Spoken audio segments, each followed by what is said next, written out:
Welcome back to Montana this morning on this Friday morning. Time now is 6:45, 30 beautiful degrees to get our day started and our weekend kicked off. And of course, the beautiful glow from the spring sun shining over us. Let's go ahead and jump into news now. Our top story this morning, President Joe Biden is ordering states to speed up the vaccination process, calling for every American to be able to get a shot by May 1st. CBS's Deborah Alfarone has more.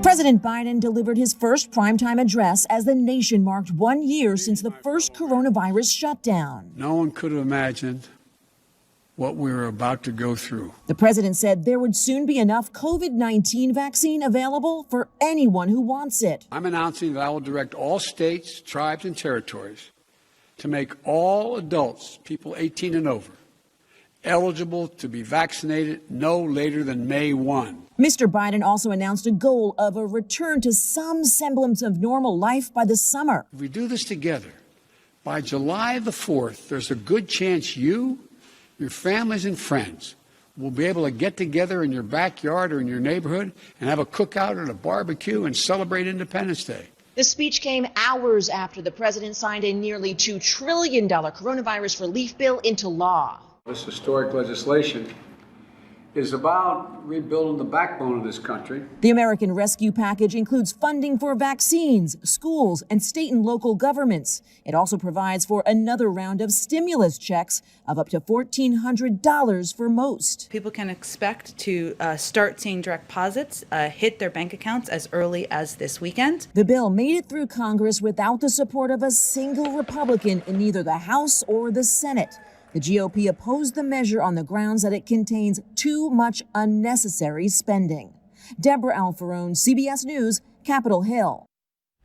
There's a few big changes in this third stimulus payment dealing with debt. No back taxes, child support, or other government debt will be deducted, but private debt could be. That would affect people who have a judgment against them for some unpaid debt, and the creditor has access to the bank information where the stimulus money is going. Banks can also deduct any overdraft fees from stimulus money. A child tax credit included in the stimulus package could have a profound impact on poverty in America. The new benefit does not require parents to have a job or earn a minimum income. Individuals making up to $75,000 and couples earning $150,000 will receive $3,600 per child under the age of 6 and up to $3,000 for children ages 6 to 17. Experts claim the new money could help lift some 4 million children out of poverty.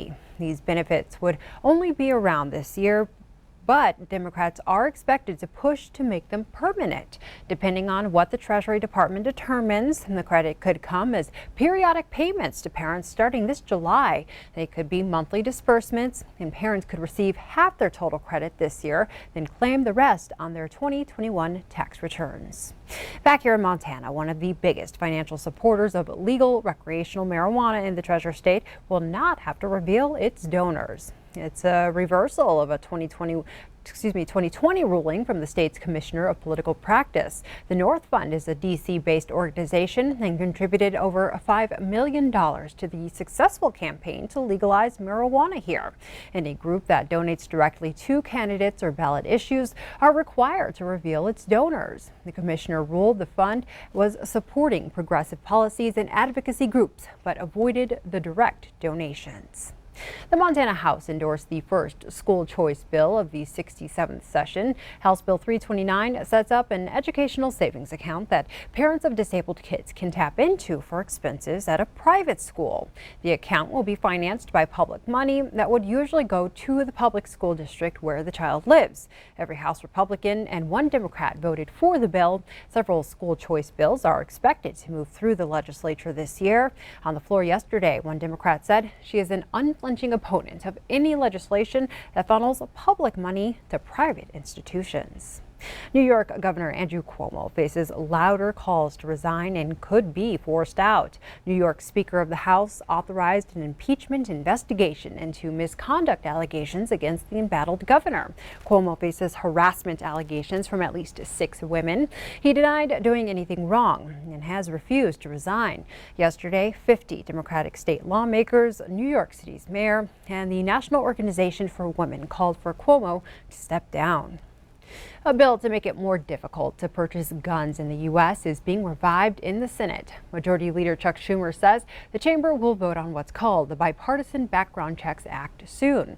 The House passed the measure yesterday. The legislation would require background checks on private gun sales, closing what some lawmakers call the gun show loophole. The bill needs 60 votes to pass, which is unlikely to receive. Back here in Billings, veterans are working on their physical and mental health at a new gym. It opened days before COVID-19 closures and still had a successful year. Q2's David Shea has more on the Adaptive Performance Center as it celebrates its 1-year anniversary.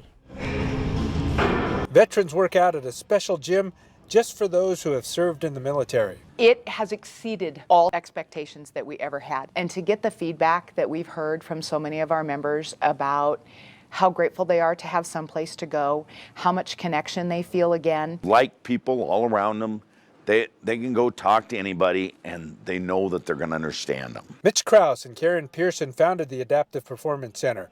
They say it's the first and only gym of its kind in the country, helping veterans with physical fitness and mental health. They just know they have a supportive environment to be in, so it's not a formal, structured therapy. The therapy happens while they're working out and as they're working out and supporting each other. My motto has been, work your body, work your mind. And when we can do both of those, it helps so many people. The Adaptive Performance Center has a lot more equipment here than it did a year ago.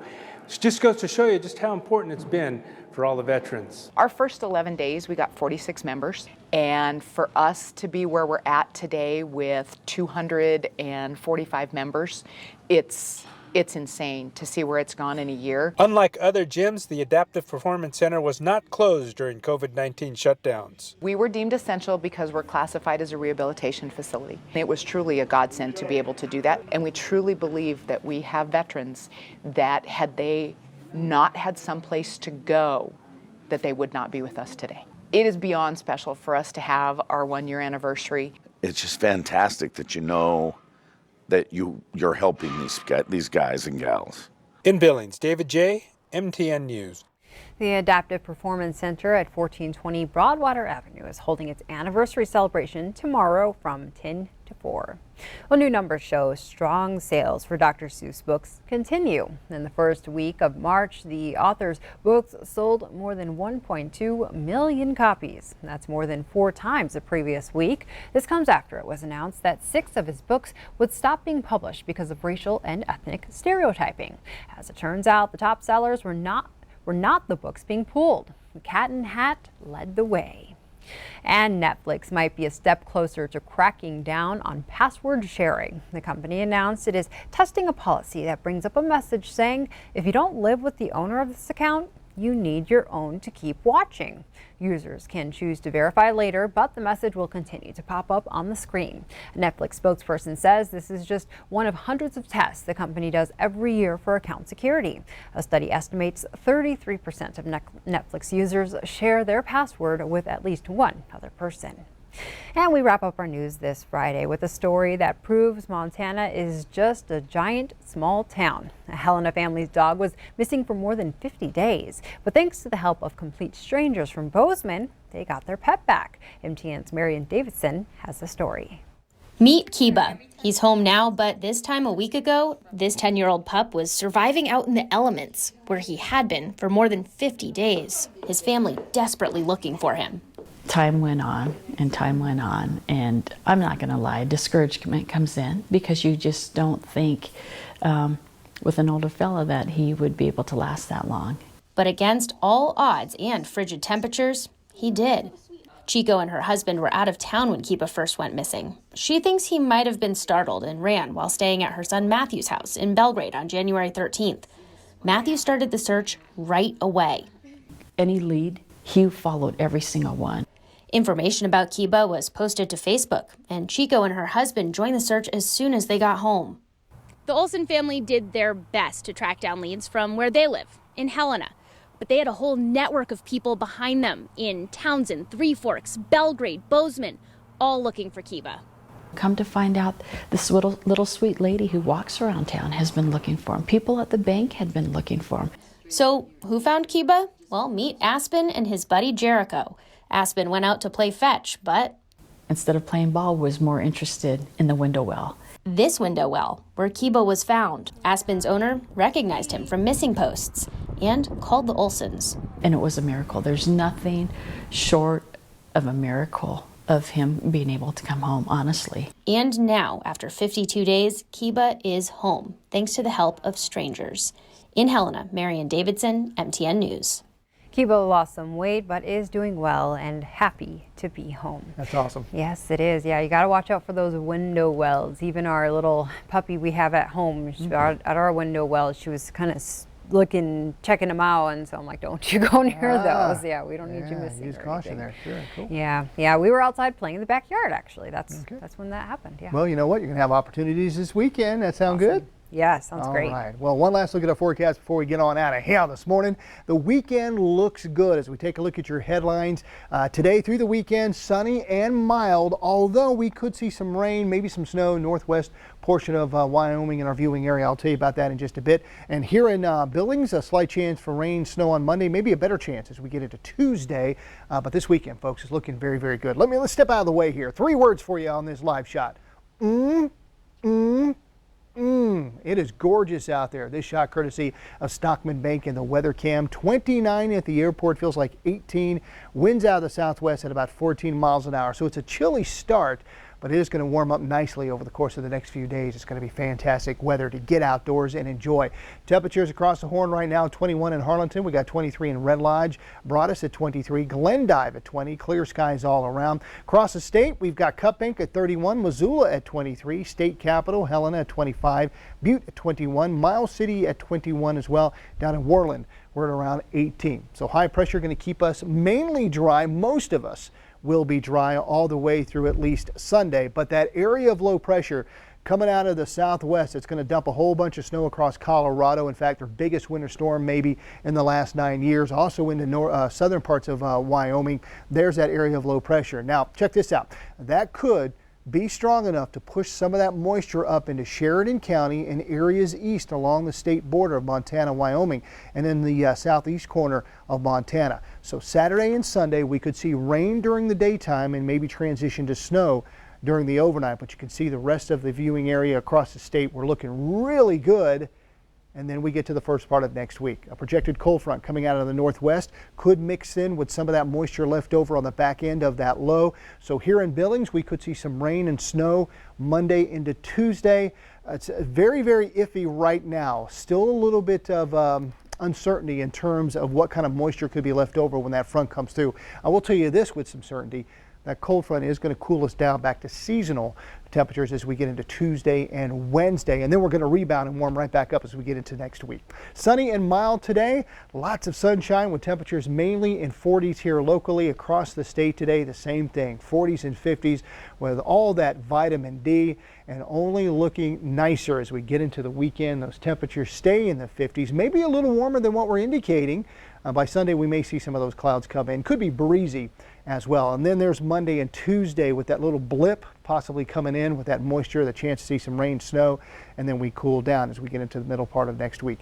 Quick reminder, when you go to bed tomorrow night, set the clock ahead 1 hour. Here comes daylight savings time. See what's coming up on CBS This Morning. Coming up, we'll talk about President Biden's address and his call to have COVID vaccines available for all adults by May 1st. Plus, a look ahead to music's biggest night, why these Grammys will be like no other. Coming up on CBS This Morning.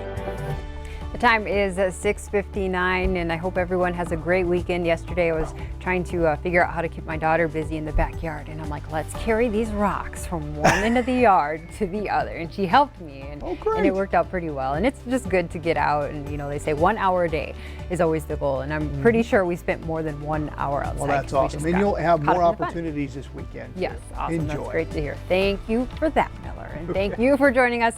We'll see you back here on Monday.